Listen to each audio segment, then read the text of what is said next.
Hello friends, जय माँ बगला माँ जय सिंह। देखिए, जैसे मैंने नवरात्रि में सब किया था, बहुत सारी मुसीबत थी केशव को लाने के लिए। नवरात्रि में केशव के पापा फंसे थे, उस वक्त मैंने किन्नरों को बुला के नचवाया था यहाँ पे, क्योंकि माँ को कहते हैं ना, माँ के सामने जब वो सब दुर्गा सप्तशती का पाठ में नृत्य होता है तो माँ बहुत खुश होती हैं।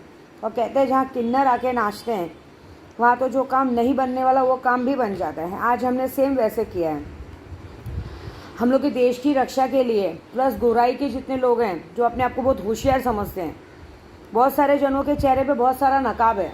वो नकाब बस उतरने ही वाला है, चाहे कोई भी हो, एनीथिंग सो, मुझे कुछ मतलब नहीं है। क्योंकि आज जो नकाब उतरने वाला है वो बहुत बेकार है। वो नकाब ऐसा रहेगा कि किसी के भी चेहरे पे हो सकता है, कोई भी हो सकता है।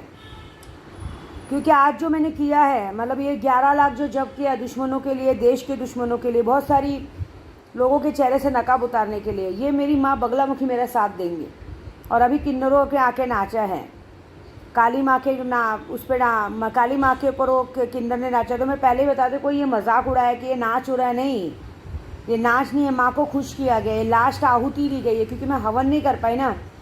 हवन के बदले आज शनिवार है, शनिवार के दिन किन्नरों को बुला के नचाना, मतलब तुम सबकी जितने लोगों की बैंड बजानी थी बहुत बुरी तरीके से मैंने बैंड बजाई है। तो क्या होगा आगे वो देखो। आज मैं बता रही हूँ, मेरी माँ, आज एक सपना देखा मैंने सुबह। ऐसे सपना बताया नहीं जाता, लेकिन मुझे बताना है। मैंने सुबह सपने में ऐसा देखा कि जैसे आज केशव के पापा के लिए मैं कुछ भी नॉनवेज बनाती हूँ, आज शनिवार है तो उनके लिए मैं जैसे कुछ लेने गई हूँ बाज़ार में। लेकिन मैं बोरीवली क्रॉस नहीं की हूँ, मैं जा रही थी दहीसर साइड, लेकिन माँ मुझे रोक लेती। मैं बोरीवली में ही कोई मार्केट में घुसती हूँ। तो मैंने बोला ना, मैंने सपने में एक ऐसी औरत को देखा जिस औरत से मैं बात करना तो छोड़ो, मैं उसकी शक्ल देखना पसंद नहीं करती हूँ। वो आती है और मेरा हाथ पकड़ के मुझे बोलती है, तू बहुत दिनों से मतलब मुझसे मतलब बच रही है, तू देख लेना ये बच्चा, मैं मर जाऊँगी लेकिन ये बच्चे को, तेरे बच्चे को जन्म नहीं होने दूँगी। तो मैं अकेली रहती हूँ, तो मैं 2-4 जनों को बुलाती हूँ कि देखो ये औरत मुझे परेशान कर रही है, तो ये औरत को हटाओ। तो वो हट जाती वहाँ से। उसके बाद मैं अचानक से गाड़ी में रहती हूँ, पता नहीं कहाँ से मैं कोई मंदिर में पहुँच जाती हूँ। वो मंदिर की सीढ़ियाँ बहुत लंबी रहती है और मैं मन में बहुत उदास रहती हूँ कि ये औरत क्यों मेरे पीछे पड़ी रहती है। ये औरत से ना मेरा लेना है ना देना है। इतनी बार मुँह की खा चुके लोग, तो भी ये मादरचोद सुधरती नहीं है। क्यों भगवान इसको मार नहीं देते? मतलब इतने पापियों की सज़ा हो रही, इसको मौत क्यों नहीं मिल रही है?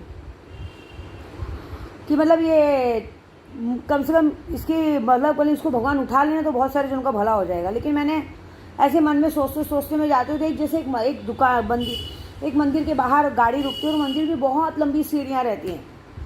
तो मुझे ऐसे मन में आता है कि कौन सा मंदिर है, सप्तशृंगी का है कि जीवदानी का, कौन सी सीढ़ी इतनी लंबी है, मैं कैसे चढ़ूँगी?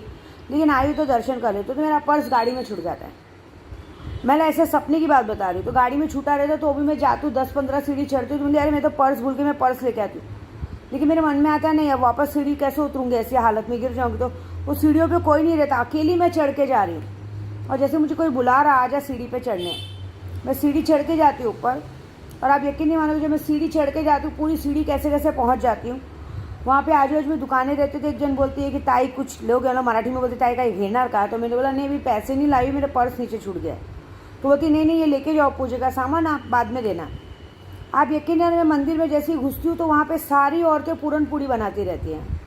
सारी औरतें ज़मीन पे पूरन पूड़ी बनाती हैं, और गिन के वहाँ सिर्फ 9 औरतें रहती हैं, पूरन पूड़ी बनाती रहती है और बोलती है अरे ताई यहाँ से मत जाओ, पूरन पूड़ी पे पैर पड़ेगा, वहाँ से जाओ। तो मैं सॉरी बोल के जाती हूँ कि मैं थक गई रहती हूँ ना सीढ़ी चढ़ के।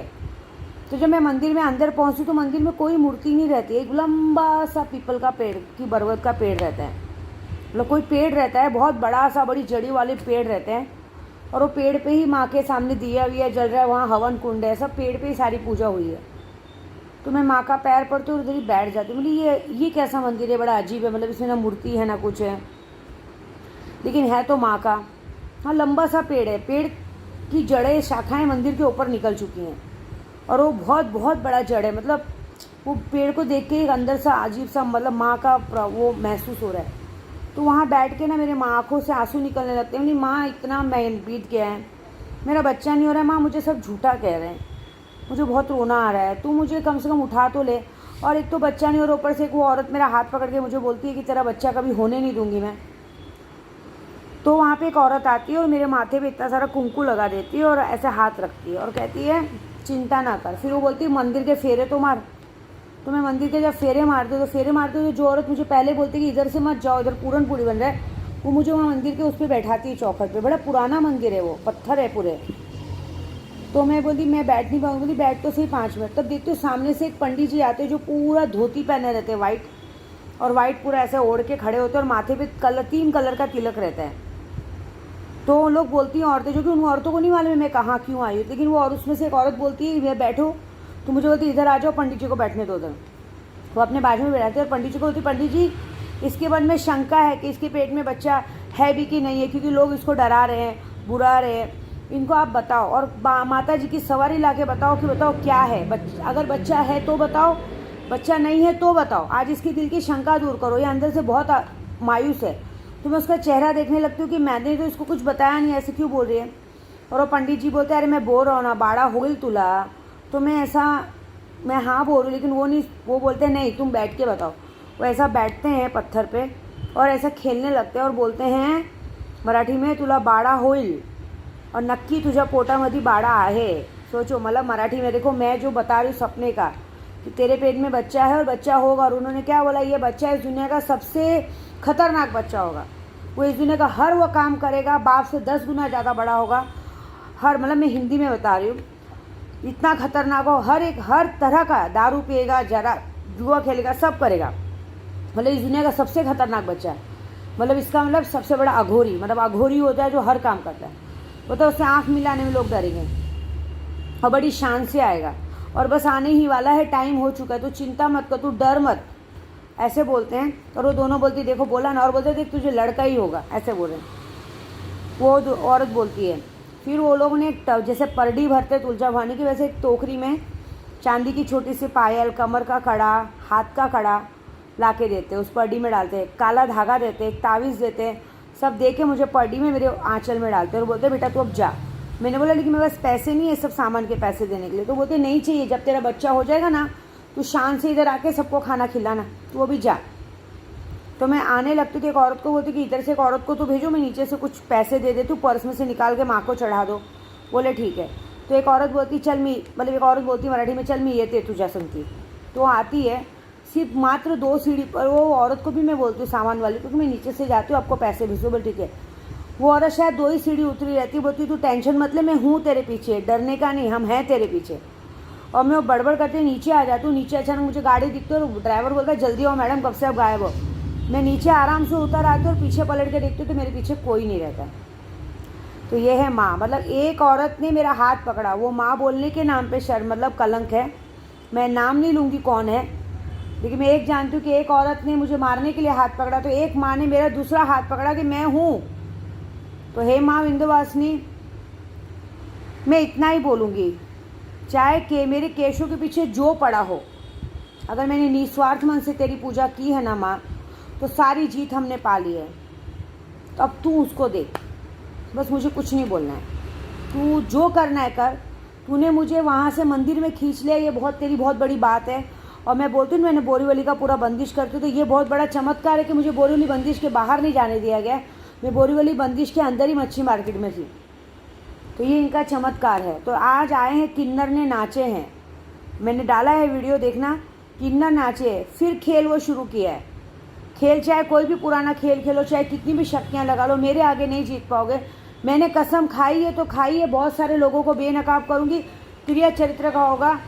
बहुत सारे जो कहते हैं अपना जुल्म कबूल नहीं करे, क्योंकि मैं एक वक्त था कि मैं बंगले से चिल्लाती थी पागल जैसा। मुझे ऐसा लगता था कि मैं सब घर वाले सब घूम रहे हो, सही में घूम घूम के मुझे पागल बनाते थे। अगर मैंने जितने लोगों ने ऐसा किया, अगर सबको पागल खाना नहीं भिजवाया ना, तो विद्या देवी नाम की नहीं। और मेरा केशव आने के बाद क्या तुम्हारे से बदला लेगा ऊपर वाला जानता है। ये पूजा पूरी हुई और ये रिजल्ट आना ही है। 15 से 16 तारीख किसी का नहीं होगा, लेकिन ये रिजल्ट आना है। बारिश रुकेगी नहीं, 20 तारीख तक सबके सब अंदर जाओगे, कोई बचा नहीं पाएगा, क्योंकि मैं खुली किताब हूँ। मैंने कभी किसी से झूठ नहीं कहा। केशव के पापा मुझे कितनी बार सोचते हैं कुछ बके, मैं कभी ऐसा सोचती है कुछ बन की बात बोले। मैं हमेशा अपने शुरू से एक ही, मेरी एक आदत है, मैं शुरू से एक ही बात पे रहूँगी। अगर मैं एक ही बात बोलूँगी लास्ट तक एक ही बात पे रहूँगी। लास्ट टाइम भी जब मैंने किन्नर का नाच करवाया था, केशव के पापा को बाहर लाया था, केशव के पापा ने सब लोगों ने पूरी ताकत लगा दी थी, यहाँ तक कि उनकी खुद की मैडम जी ने भी ताकत लगा दिया था क्यों नहीं आई? क्योंकि वो चाहती ही नहीं थी कि उनका पति घर पे आए। ये बात सिर्फ मैं जानती हूँ, क्योंकि मुझे याद है जब उनके भाई का फ़ोन आया था तो मैंने कहा था उनके भाई को कि बाबू कुछ भी पैसे की ज़रूरत हो तो मांगना, लेकिन उस बंदे ने नहीं मांगा था। तो मैं इन सबकी पोल खोलूँगी और इनको सबको ना मैं नंगा ना करके, पूरे गोराई में नंगा करके मारूंगी, पूरे देश के दुश्मन को मारूंगी, चाहे जो होना है हो जाए, छोड़ूंगी तो नहीं। तो ये किन्नर का नाच हुआ है, देखो मैं क्या मज़ा चखाती हूँ। अगर नहीं सबको नंगा नचाया पूरी गोराई में सबको, और नहीं कम से कम जेल की हवा खिलाए तो मेरा नाम बदल दे। और जेल की हवा तो बाद में खाएंगे, पहले हमसे तो बच के दिखाओ। आज जो हुआ है ना, बहुत बड़ा काम किया है मैंने। शनिवार के दिन अगर किन्नर मेरे घर में आके नाचे हैं तो समझ जाओ तुम सबकी बैंड तो बच गई। अब तुम बच के दिखाओ, तब जानू। विद्या देवी से बच के दिखाओ जो जानू, क्योंकि जो शक्तियाँ मेरे पास है तुम साले किसी माई के लाल किसी के पास नहीं है। लगा लो अपनी शक्तियाँ, सारी शक्तियाँ मेरे अधीन है। जब कोई रात को शक्तियाँ एक्टिवेट करके मुझ पर डालता है ना, तो शक्तियाँ पहले मुझे आके प्रणाम की। ये शक्तियों का प्रमाण है कि माँ तुम तक काल आ रहा है, साक्षात पूरी तस्वीर दिखा दी। मैं बस यही बोलूँगी, माँ जो सपने में जो औरत दिखी है अब उसको तू पहुँचा दे शमशान, जहन्नुम पहुँचा दे उसको। अब उसकी जीने की लिमिट ख़त्म, अब उसको इस दुनिया में रहने का ताकत ख़त्म, क्योंकि वो केशव तक आ गई है। अब हम 15 तारीख के पहले उसको भी ऊपर पहुँचाएंगे, चाहे जो हो जाए। बस जय माता दी।